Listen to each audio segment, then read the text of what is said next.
বেঈমান সুরক্ষা বাহিনী একটা তৈরি হয়েছে, আপনারা খেয়াল করেছেন? পুলিশের যে কটা বেঈমানি করছে তাদের জন্য কটা পুলিশ নিযুক্ত হয়েছে, খোঁজ নিন তো। বেঈমান সুরক্ষা বাহিনী, বেঈমানি করলেই 3টে পুলিশ 4টে পুলিশ বাড়তি দিয়ে দিচ্ছে।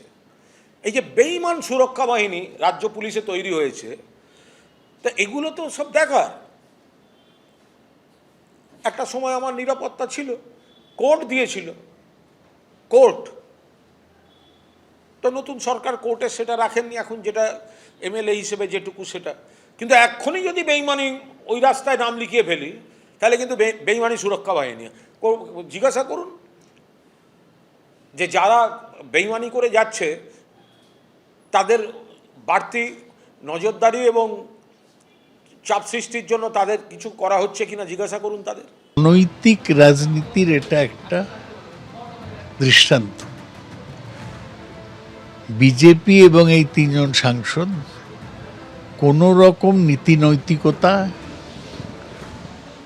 মেনে চলেন না, এবং সেই জন্যই ওরা তৃণমূল থেকে রিজাইন করলেন, আবার বিজেপি হলেন, তারপর বিজেপির সাংসদ হয়েছেন। এটা মানুষের কাছে পরিষ্কার যে এই ধরনের নীতিহীন রাজনীতি বিজেপি প্রশ্রয় দেয়।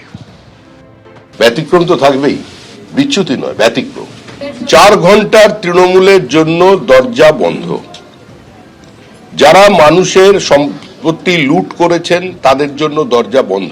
স্পষ্ট করে এটা বলেছিলাম, যারা চাকরি বিক্রি করেননি, চাকরি কেনেননি, সিন্ডিকেটে অংশগ্রহণ করেননি, যারা টেন্টেড নন, যারা অপ্রাসঙ্গিক মমতা বন্দ্যোপাধ্যায়কে প্রাসঙ্গিক করবার জন্য বিপরীত পরিস্থিতিতে নিজের ঘাম রক্ত দিয়ে দেওয়ালে ঘাসফুল চিহ্ন এঁকেছিলেন, তাদের কাছে আহ্বান জানিয়েছিলাম। তৃণমূলের 3 প্রাক্তন সাংসদ তারা গতকাল বিজেপিতে যোগ দিয়েছেন এবং রাজ্যসভায় যাদেরকে প্রার্থী করছে বিজেপি, আগামী সোমবার তারা মনোনয়ন পেশ করতে চলেছেন।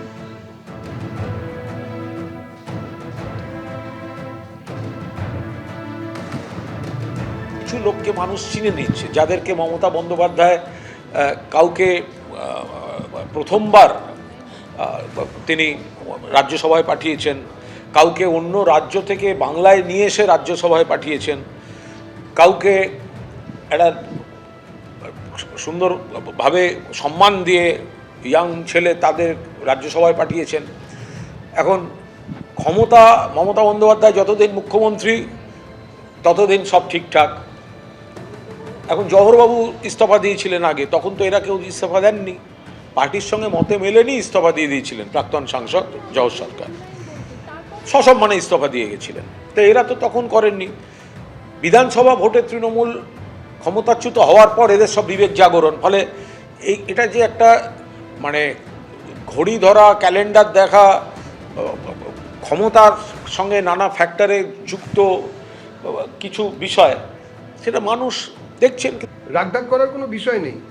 আপনাদের কাছে সাংবাদিক সম্মেলন করেই সম্মাননীয় রাজ্য সভাপতি, আমাদের একজন জেনারেল সেক্রেটারি, সাধারণ সম্পাদিকা এবং বাকি যারা জয়েন করেছেন তারা ছিলেন। কোনো লুকিয়ে হয়নি, কোথাও থেকে হয়নি। সেখানে এই একই প্রশ্নের উত্তর সম্মাননীয় রাজ্য সভাপতি আপনাদের সামনে দিয়েছেন। রাজ্য সভাপতি শব্দ বন্ধের পরে কোনো ক্লারিফিকেশন আর আমাদের তরফ থেকে দেওয়ার নেই। কালকে আপনারা যা জানার জেনেছেন। 21শে জুলাই নিয়ে এবার কলকাতা হাইকোর্টে কালীঘাট তৃণমূল। 21শে জুলাই সভা করার অনুমতি চেয়ে এবার কলকাতা হাইকোর্টে দ্বারস্থ হলো কালীঘাট তৃণমূল এবং অনুমতি চেয়ে মামলা কালীঘাট তৃণমূলের তরফে। মামলা করলেন তৃণমূল সাংসদ ডেরেক ওব্রায়েন।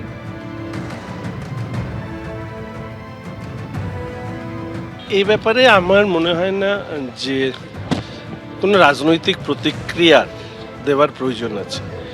দল হিসাবে যাদেরকে মানুষ আস্থা করেতে নিক্ষেপ করেছে তাদের সম্পর্কে এই মুহূর্তে দাঁড়িয়ে তারা কোথায় কি করছে না করছে এই ধরনের প্রতিক্রিয়া দেওয়া আমার মনে হয় সময় নষ্ট করা ছাড়া আর কিছু নয়। নদিয়া জেলা পরিষদে এবার বিদ্রোহী তৃণমূলের সমর্থন চায় বিজেপি এবং যেটা জানা যাচ্ছে যে জেলা পরিষদের সভাধিপতি নির্বাচনে প্রার্থী দিচ্ছে বিজেপি। নাম না করে বিদ্রোহীদের সমর্থন চাইলেন বিজেপি সাংসদ। 52 আসনের নদিয়া জেলা পরিষদে বিজেপির সদস্য মাত্র 6। তৃণমূলেরই সভাধিপতির বিরুদ্ধে দলেরই 31 সদস্যের অনাস্থা। দুর্নীতির বিরুদ্ধে লড়াই চাইলে আমাদের সমর্থন করতে পারেন, বাইরে থেকে কেউ সমর্থন দিতেই পারেন বার্তা বিজেপি সাংসদের। দুর্নীতি হয়েছে বলে তারা একটা অনাস্থা এনেছিল এবং সেই অনাস্থায় 31 ভোটে অনাস্থা পাশ হয়েছে। তাই এখানে একটা শূন্যতা চলছে। সেই শূন্যতার ক্ষেত্রে আমরা নদিয়া জেলায় আমাদের 6 জনা আমাদের জেলা পরিষদ সদস্য আছে, তাদের মধ্যে ওবিসিও আছে। তৃণমূলের দুর্নীতির বিরুদ্ধেই তৃণমূলের সরকারে এখানকার জেলা পরিষদের পতন ঘটেছে। তাই আমরা চাই আগামী দিন ওই জেলা পরিষদের সভাপতির পদে ভারতীয় জনতা পার্টির স্বচ্ছতার একজন মুখ হিসাবে আমরা প্রার্থী দিতে চাই। কেউ যদি মনে করে দুর্নীতির বিরুদ্ধে লড়াই করব, বাইরে থেকে আমাদের সমর্থন দিতেই পারে, কারণ আমরা তো চাই যে স্বচ্ছ প্রশাসন উন্নতি হোক।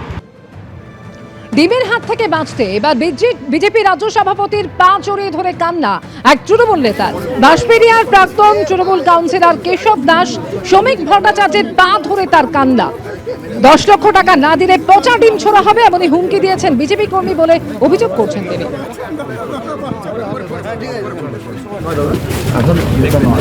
ঠিক জায়গায় আপনি বললেন সেটা।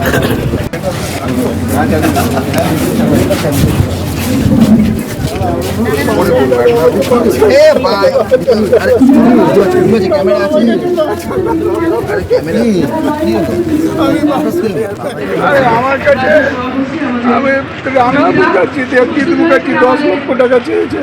কিসে জানা চেয়েছে? দিতে হবে, নাহলে আমাকে ডিম পচা মারবে, নাহলে আমাকে কোমরে দড়ি পরে ঘোরাবে, এইসব করেছে। আমি এখন সত্যিকার সঙ্গে কথা বলতে চাইছি। এমনি তৃণমূল কাউন্সিলরদের উপর বিশ্বাস নেই, তা সত্ত্বেও যদি এমন কোনো ঘটনা ঘটে যে আমাদের বিজেপির কার্যকর্তারা টাকা পয়সা চেয়ে থাকে, তার যদি যথার্থ প্রমাণ থাকে যে ওনার সঙ্গে চেয়েছে, তার যদি কিছু প্রমাণ থাকে, তাহলে এই বিষয়ে আমরা দলগতভাবে পার্টির যেটা নির্দেশ হবে সেই নাম হিসেবে কাজ করা যাবে। তার বিরুদ্ধে নিশ্চয়ই তখন ব্যবস্থা নেওয়া হবে। কিন্তু যদি এই ধরনের কাজ না করে শুধু কাউকে হ্যারেস করা হয়, তাহলেও সেটাকে পার্টি দেখবে। এবং এটা আমার কাছে খবর এসছে, আমি এই বিষয়ে তদন্ত করছি, তদন্ত করে জানছি পুরো বিষয় কী আছে। অশান্তি রুখতে পুলিশ নিজেই সিদ্ধান্ত নিক, বার্তা মুখ্যমন্ত্রীর। অশান্তি গন্ডগোলের ঘটনায় পুলিশের তরফ থেকে নিজেই সিদ্ধান্ত নেওয়া হোক এবং পুলিশকে স্পষ্ট নির্দেশ দেওয়া হয়েছে। ধুলিয়ান, শামশেরগঞ্জ, বেলডাঙ্গার মতো ঘটনায় কাউকে ফোন করার দরকার নেই, বার্তা মুখ্যমন্ত্রী Suvendu Adhikari.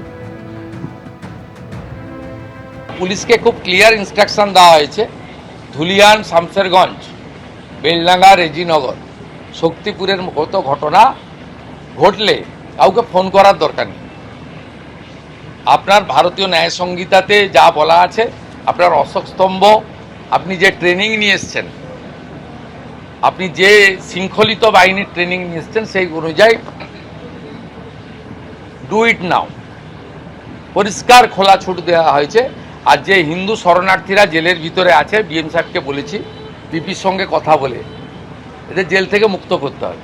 Law and order ঠিকঠাক থাকবে, রেল লাইন ভাঙা, রেল জ্বালানো, বাস পোড়ানো, থানা পোড়ানো, বিডিও অফিস জ্বালানো, পুলিশকে মারা, পুলিশকে শাটারের ভিতরে ঢুকতে হওয়া, এইসব অতীত। আর এখন থেকে এগুলো হবে না। কলকাতা পুলিশের 2 ডিসিকে এবার সাসপেন্ড করা হলো। ডিসি পোর্ট 2 তাকে সাসপেন্ড করা হয়েছে এবং ডিসি নর্থ 3 তাকেও সাসপেন্ড করা হয়েছে। ঠিক কি কারণে এই সাসপেনশন, ময়ূক ঠাকুর চক্রবর্তী আমাদের জানাবেন। ময়ূক, দেখো, লালবাজারের তরফ থেকে বলা হচ্ছে 2 জন ডেপুটি কমিশনার তাদেরকে সাসপেন্ড করা হয়েছে। তার মধ্যে ডিসি পোর্ট 2 পার্থ প্রতিম দাস তিনি রয়েছেন এবং ডিসি নর্থ 3 রয়েছেন।